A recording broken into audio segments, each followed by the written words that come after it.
about how we stepping into the temple, because I noticed it really resembles people stepping into the kiva, the sweat lodges and stuff like that. I noticed the same tradition, and I wonder if you could elaborate on that. Yeah. Okay. When we enter the grounds of the temple, you want to purify yourself before you step into the sacred space. So you let go of everything that you bring with you first. You go to the smaller part of the shrine outside the temple. You wash your hands, your face. You let everything go as you're washing it. You rinse your mouth out and get all the negativity. You spit it out, and let all the traces of that go down the drain. You go to the small shrine and you light an incense. You center yourself. You align yourself with the ancestors, the tradition, the cultures. It's like lining up electromagnetic fields. What happens is when you line up with your ancestors, it's a huge circle of people. It's a huge group. You line up with your lineage, it's a huge group of people. Your religion, your philosophy, everything that you line up with gives you a bigger body of knowledge and energy and wisdom, and it's like a spiritual frequency to tap into. So that all makes a difference. When we enter the actual space, you step in with a different mindset. Like you wanna, on the outside, it's all constructed illusion, and so we have to use our left brain. We gotta use everything that is constructed for our group, like rank, order, measurement, everything that doesn't make sense if somebody is speaking another language. But then when we step into here, you gotta let go of all of that, and that's secondary. But first is tap into all the parts of your brain that's considered normally dormant, and all the gifts of your spirit and yourself and your brain. So you step in with the left foot first. Left foot is right brain. And so stepping in with the left foot, then we enter that space and we bow. It's either a simple bow.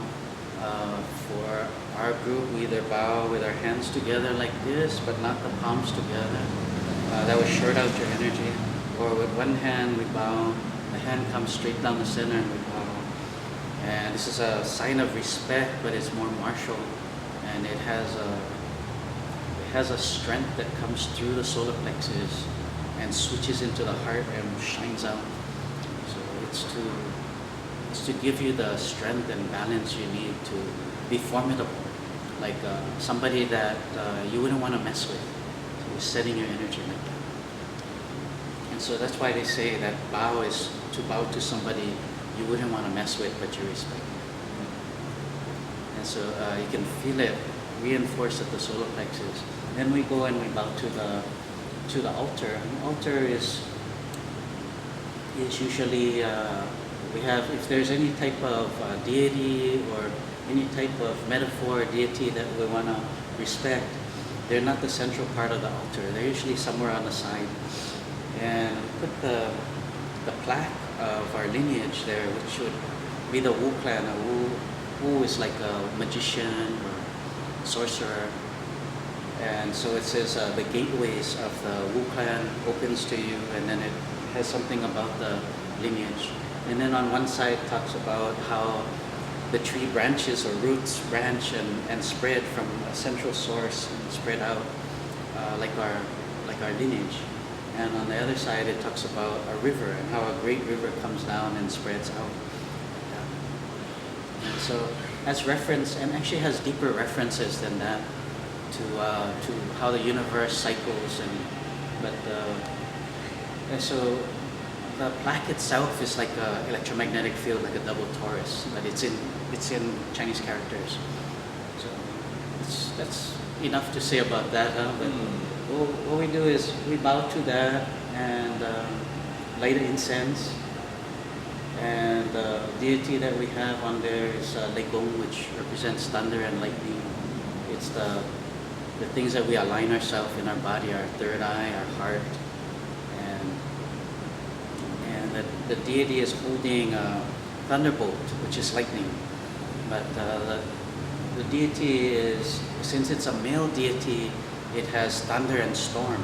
It has small feminine qualities because that represents the lightning, right? Lightning is Shakti. So if you look at the deity, there's small traces of femininity in the body. That means the lightning's in there, but it's a masculine deity. And the wings represent like the left and right hemispheres of the brain that develop and spread and take flight, or like raise in frequency. The beak and the hammer, the thunderbolt that make the thunder and lightning, and the wind is all representing that. And in our deity is holding a snake, or it's controlling the snake. And in other cultures, the deity looks like it has a snake in its beak, or it's standing on the snake and conquering the snake. But that's why they say that Garuda eats Naga, or they conquer the Naga, destroy Mortal enemies. Yeah, mortal enemies. Yeah, and that's part of the lore and the legend of it. But it really represents for us the mastery over Kundalini. Like that snake is a dangerous snake if you don't know about it, you don't educate yourself. But when it's something that's articulated through every movement you do, and every movement you perform is supposed to run that serpent energy, and then it finally runs through there, it's easy to control.